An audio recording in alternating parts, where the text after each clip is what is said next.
Episode 12 start होता है तीनों सर और यूजू की एंट्री से, जहां यूजू सीधे वुसु सर के पास दौड़कर जाती है क्योंकि वो बहुत इंजर्ड होते हैं। और फिर वो गुंडे हमारे तीनों सर को भी धमकी देने लगते हैं कि यहाँ से चले जाओ वरना बहुत बुरा होगा।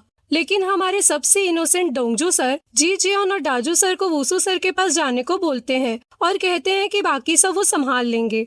और दोनों सर तुरंत उनकी बात मानकर सीधे वुसु सर के पास चले जाते हैं, जिसे देखकर यूजू डोंगजू सर के लिए वरीड होती है कि वो ये सब अकेले कैसे संभालेंगे। और फिर एक गुंडा डोंगजू सर पर अटैक करने आता है, लेकिन अचानक डोंगजू सर उसे चारों खाने चित कर देते हैं। असली प्लॉट ट्विस्ट ये होता है कि डोंगजू सर एक बहुत ही अच्छे फाइटर निकलते हैं और उनकी फाइटिंग स्किल्स और उनका माफिया वाला टैटू सबके सामने आ जाता है, जिसे देखकर यूजू का मुंह एकदम खुला रह जाता है। वुसु सर यूजू का रिएक्शन देखकर उसकी आंखें बंद करने की कोशिश करते हैं।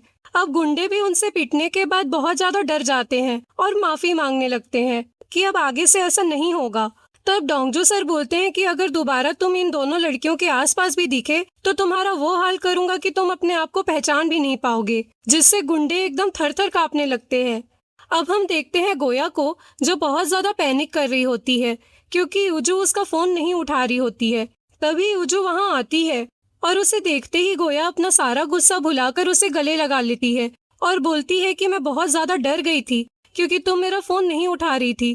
कहीं तुम्हें कुछ हो जाता तो मेरा क्या होता, जिससे यूजू भी बहुत ज्यादा इमोशनल हो जाती है। तब यूजू कन्फेस करती है कि वो एक्चुअली में वुसु सर को पसंद करती है और वो कहती है कि मुझे ये बात तुम्हें पहले ही बता देनी चाहिए थी। तब गोया उससे क्लियर करती है कि अगर वो डोंगजू को भी पसंद करती तो भी उसे कोई प्रॉब्लम नहीं होती। वो बस गुस्सा इसलिए थी कि यूजू उससे सारी बातें छुपा रही थी और बेस्ट फ्रेंड्स के बीच कभी भी कोई सीक्रेट्स नहीं होने चाहिए। अब नेक्स्ट सीन में यूजू गोया को डोंगजू सर के फाइटिंग स्किल्स के बारे में बताती है कि कैसे उन्होंने उन गुंडों की बैंड बजाई और उनके हाथों में गैंगस्टर वाला टैटू भी था, जिसे सुनकर गोया एकदम स्टंट रह जाती है। अब हम देखते हैं डाजू और जी जियोन वुसु और डोंगजू सर के चोट पर मरहम लगाते हैं और वुसु सर बहुत ज्यादा ओवर एक्टिंग करते हैं, लेकिन डोंगजू सर के मुंह से एक उफ तक नहीं निकलती।